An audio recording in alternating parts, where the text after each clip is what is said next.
Good afternoon. I'm David Vanderwater, President and CEO for Ardent Health Services.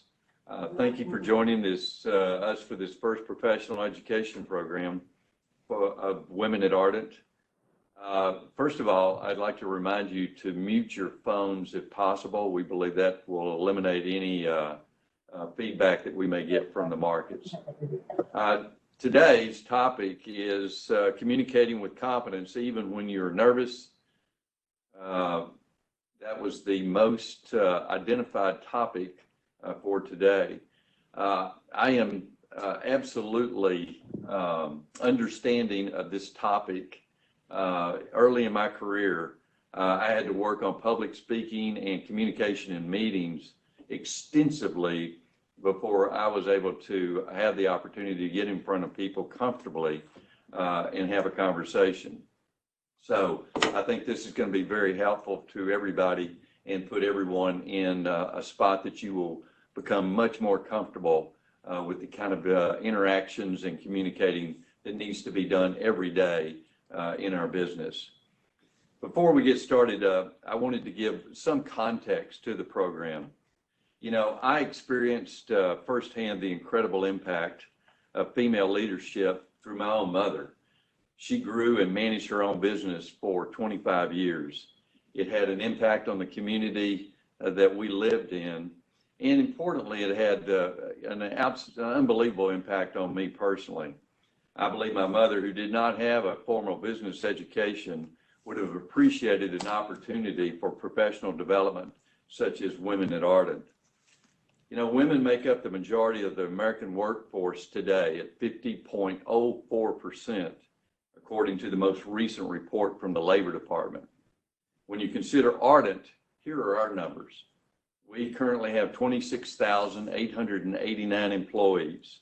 78% of the Ardent workforce are female. 21,016. 839 managers we have. 81% are female. 680. 549 directors, 67% are women, 367 individuals, 104 O's in the field, 38% are women, or 39. That is why this program is so important.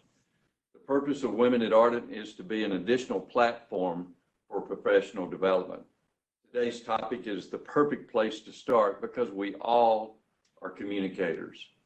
For nurses, techs, IT staff, administrators, executives, effective, clear communication helps us reach our full potential as individuals and as a company. It is critical for career development in any and all careers. We're all here for a purpose, and our collective contributions make us better. Use this time as an investment in your career development. Take notes. Don't hesitate to ask questions. But I'd first like to begin with a connect to purpose. In the initial survey, asking for input about Women at Ardent, we asked for examples of employees at Ardent who demonstrate leadership as a mentor. Today, we are recognizing Tracy O'Daniel, Division Director of Performance Improvement and Quality, UT Health East Texas, as the Women at Ardent Mentor for January. Some of the comments about Tracy include, she is inclusive, creating an environment where people feel safe to speak up and advocate for the safety of our caregivers and patients. She always has a positive attitude, fantastic energy, is a team player, shows tact and grace even in the most challenging situations. Tracy sets a great example for others to follow. She works hard and is always quick to hand out praise. She is passionate. Thank you, Tracy, for reflecting our purpose of caring for others. And now we turn to our topic, communicating with confidence. Leading us through today's presentation is Amanda Armstrong, Director of Talent Marketing at Ardent. Amanda? Okay. Thank you, David, and welcome everyone. We'll get started with the Women at Ardent mission statement. We're excited to bring you together for this purpose. I'll go back one slide. Today's presentation will be about 20 minutes, followed by 10 minutes of Q&A at the end. So if you have questions throughout the presentation, please send those via chat in our webinar, and we'll address those at the end. And a reminder to everyone, this is being recorded and will be available on our website after the presentation today. Our goal is to provide practical considerations or techniques that you can use in communicating with others. There are a total of 8 tips, so take this list and just use what works best for you. This really applies whether you're in front of an audience of 1 to 1,000, whether you're presenting in a room full of people or to your department or one-on-one. Do you have a change in the organization or in your department? Do you have an issue that you need to address with your manager? Or has someone asked you to present on a topic, like today, in front of a group of people? This webinar will address all the ways that we are called to communicate in our work. When I think back to my first public speaking experience, it was actually in high school. My mother strongly suggested that I sign up for a public speaking class, and she said I would need it later in life, and she was right. So the first assignment was really a demonstration in front of people. And let me just set the stage. I'm here in the front of the class, the teacher's in the first row, and then all the guys in the class are in the back row, completely out of her view. And they do exactly what high school guys will do and tormented me the entire time as I went through my demonstration on how to make a Valentine's card. So that first experience was definitely uncomfortable, but the good news is I got through it and there have been no hecklers since then. So hoping everybody is the same today. It goes easy on me. So let's talk about glossophobia. That is speech anxiety or the fear of public speaking. You may also refer to it as stage fright. My first public speaking experience was certainly uncomfortable, but as David mentioned too, that's not uncommon. In fact, 75% of us have a fear of public speaking. It's believed that Mark Twain is the one who coined the term stage fright, and he included it in his book, The Adventures of Tom Sawyer. He did so because he also suffered from this, but he had a trick. When he needed to present, he would invite his friends and plant them throughout the audience, and they were charged with one thing, to laugh heartedly at his jokes. So when he told a joke and they were laughing, that put him at ease. That trick worked for Mark Twain. We'll go through some practical tips and techniques you can use as well. Let's talk about why this is so important. Communicating with confidence allows your ideas, perspectives, and suggestions to be shared, and that really helps us fulfill our purpose of caring for people. Effective communication helps us understand one another better. It helps us make better decisions and take the right action. Now consider poor communication and how that could potentially impact us. Let's start with tip number 1, change your mindset. A negative or positive mindset is really a self-fulfilling prophecy. If you hear yourself saying, I can't do this, I'm going to forget what I wanted to say, pause and start thinking positive things like, I can do this, I'm going to enjoy this. If you think of yourself as a shy person, or perhaps you struggle with self-esteem, consider the thoughts that you have. We often tell ourselves a story and begin to believe it. But if you're open and receptive to change, you can change that story for yourself.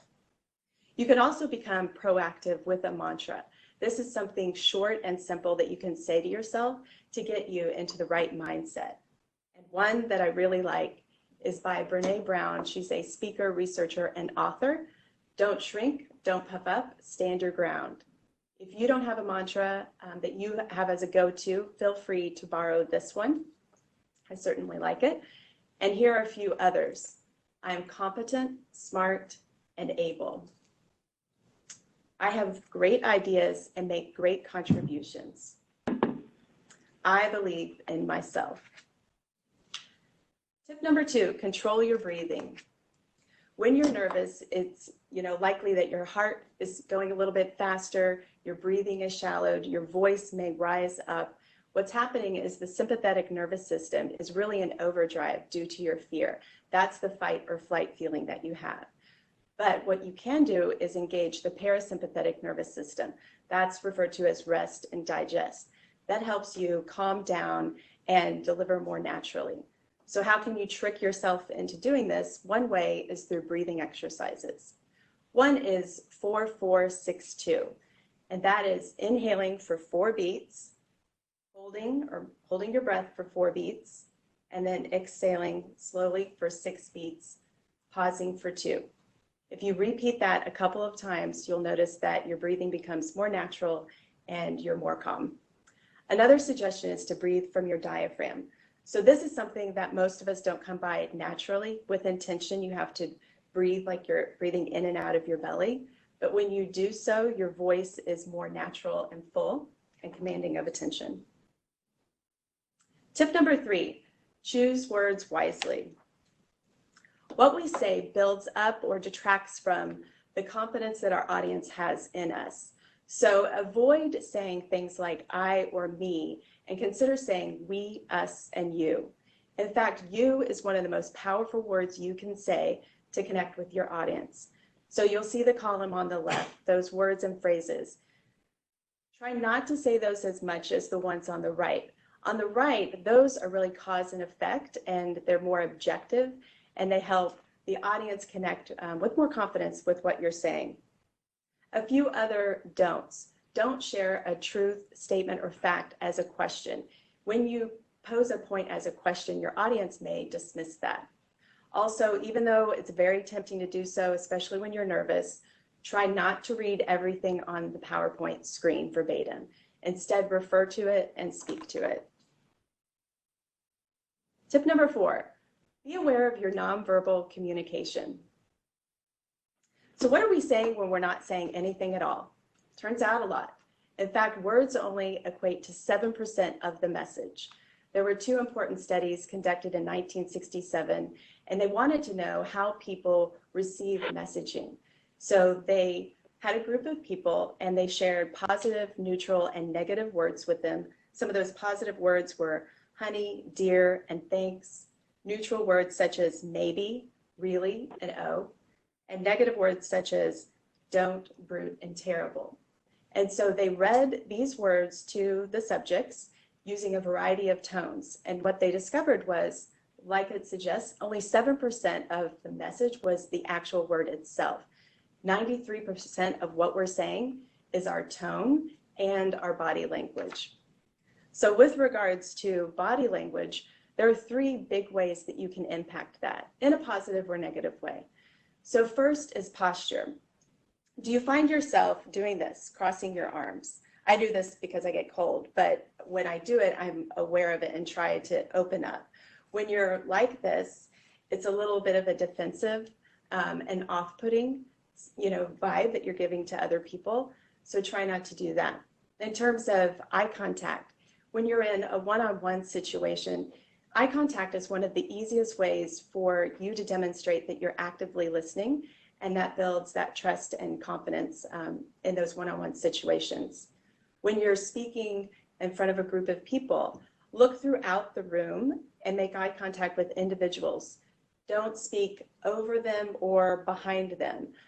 When you're connecting with people, that helps to convey that confidence. And also, a third, personal space. This I found pretty interesting, but it turns out that most of us prefer about a 4-foot radius of personal space. And if people come within that space, we may get a little defensive and pull back. And so when you're connecting or communicating with someone and they pull back a little bit, that'll probably throw you off. So try to maintain about 4 to 8 feet of personal space. That's the sweet spot. Number 5, keep it on track. So mistakes happen, technology fails, you may forget what you wanted to say. It's okay. Don't give mistakes more time than they really deserve. Stay poised, keep your composure, and move on. Remember, the audience is really there to hear what you have to say, and they're on your side.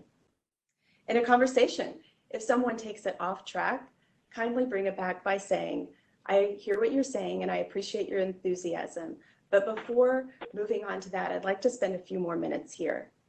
Or if you're in a group setting, say a department meeting, and you have an opportunity to provide feedback, but you don't feel confident in that moment to share, consider the impact of potentially not speaking up, and you may go back to your office and feel a little frustrated and tell a colleague what you wanted to say in the meeting, but you didn't take the opportunity to during the meeting. So in those moments, definitely speak up with confidence.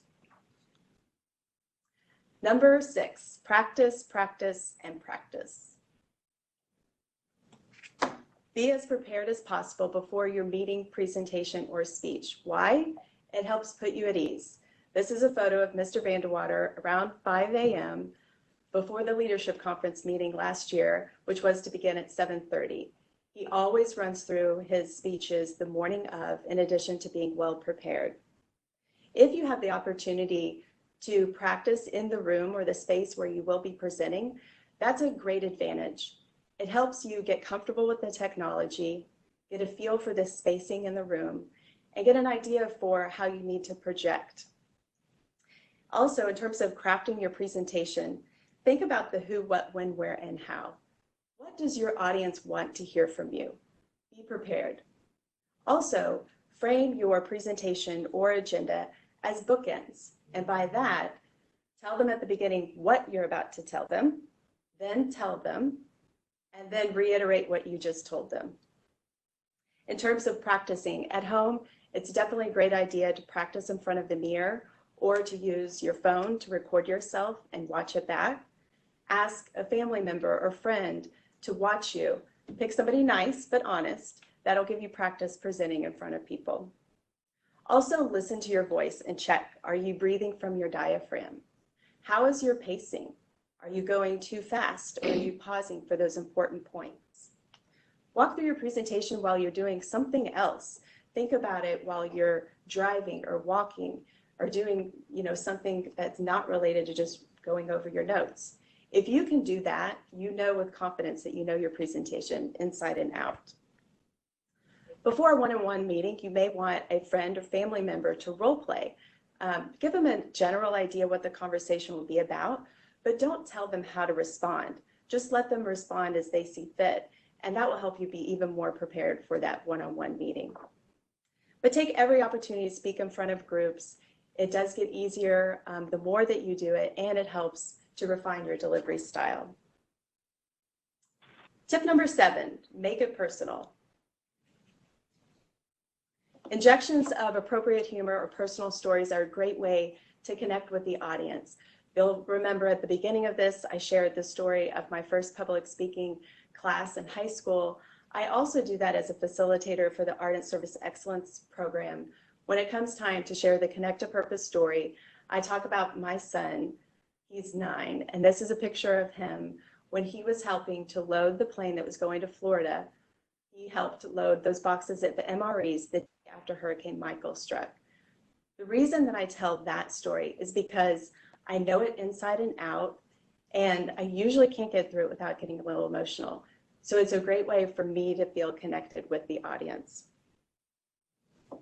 Also, in terms of humor, I'm still working on my comedic timing, so I stick with personal stories, but do whatever works best for you. In one-on-one meetings, it's great to begin with something that is a personal connection, again, that's workplace appropriate.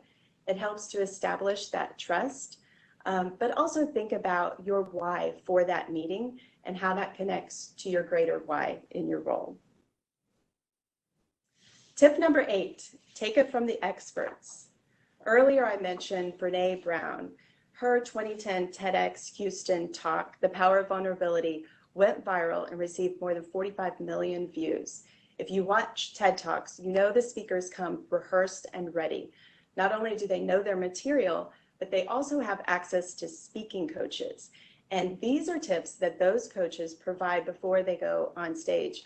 I thought it was great to see what they provided. Some of these really relate to our previous 7 tips. Drink water 15 minutes before you talk. That's a great idea. Also keep water nearby in case you need to take a sip throughout your presentation or the meeting. Another one that I like, give people a chance to adjust to your accent. This one stuck out for me. So I'm from Oklahoma. I don't feel like I have an accent, but apparently we all do. So their suggestion is to start slow and let people get a feel for your accent before you move on. Also, be okay with the unexpected. Something will happen and do your best just to roll with it. So in closing, as a recap, here are 8 tips for communicating with confidence. We hope that you take from this list 1 or 2 that will really help you. And if there are any in particular that resonated or that you liked, feel free to tweet that. We'll be watching the hashtag Ardent Women. And also if there's a tactic that you particularly like we didn't cover today, share that. It would be great to provide that and retweet that out to our group as well.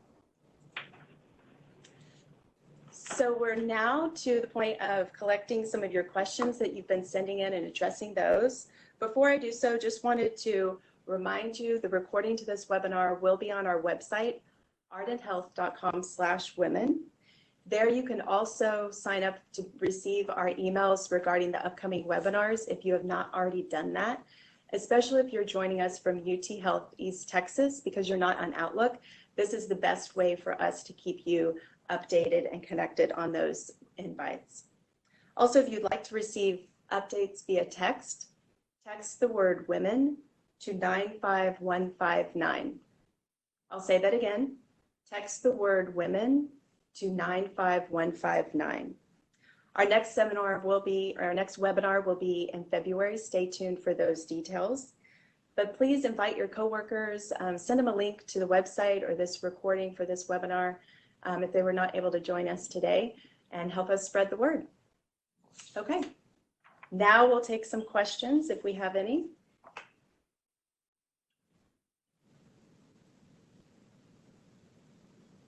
Okay, we'll wait to see if any questions come in.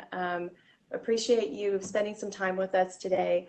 Another thing that I was thinking that didn't officially make the list, but I think definitely helps is always wear something that makes you feel comfortable because that'll come across as well. So we hope that this is useful. I'd like to also thank several people that are here in the room with us that have made this happen. First, Rachel Hotstetler for coordinating all of this, and Carl Johnson for his technical expertise to help with this. We do have a question. This is Tyra Palmer. One of the questions that came in was presenting on topics people are not looking forward to listening to. So maybe difficult conversations? How to, like in a one-on-one situation? Or just overall? How to connect with the material, perhaps? Yes. That's a good question. And I think sometimes you just have to go back to your purpose and your why in that role. And what you are doing is really facilitating the connection of content with people that need to hear it, and they can apply it to do something greater in their role. This was a particular presentation that I really enjoyed working on. I inserted some of my own personal experiences, but there have certainly been topics that I didn't necessarily immediately connect with. And so that through working on that content and practicing it, and then it becomes about, doing your best to deliver it. Another question that was posed was whether or not there are any books, webinars, or blogs that we can suggest are available for those who want more information on this topic. So we can certainly get that added to our website. Yes, we'll be adding more to the website and love your suggestions for blogs and podcasts and other things. Another question that was posed, should we be avoiding or considering hand gestures? Is avoiding them important? And an individual uses a lot of hand gestures to quote talk. Well, I think you should be yourself. And I don't think it's normal for anyone, to sit here.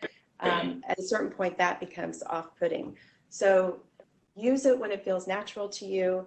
If you feel like it's distracting, perhaps, trying to spend a few minutes with your hands folded, and that will kind of help brace that down a little bit more for you.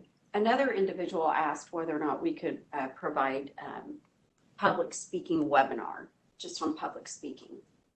That's something that we can consider, and we appreciate your feedback for all suggestions for this series. We want this to be useful and something that you can apply to do the best in your role. We have another question. How about what is the right way to say no to a group without losing the crowd? To say no to a group. That's an interesting, so it must be Tough where. topics. Okay. That's a good question. I knew I would be put on the spot today. How to say no to, I think we did address that, and that you acknowledge it and you appreciate their feedback and their input, and then bring it back to the subject matter that you're covering. And then you can always make a note of it. If it's something that you need to follow up with that individual directly, you can do so. What was the name of the speaker in the TED Talk that you mentioned? Brene Brown. So she's written several books. She's a researcher on shame and vulnerability. She's in podcasts and a few TED Talks, The Power of Vulnerability. She's from Houston, and she's a great, comfortable speaker as well.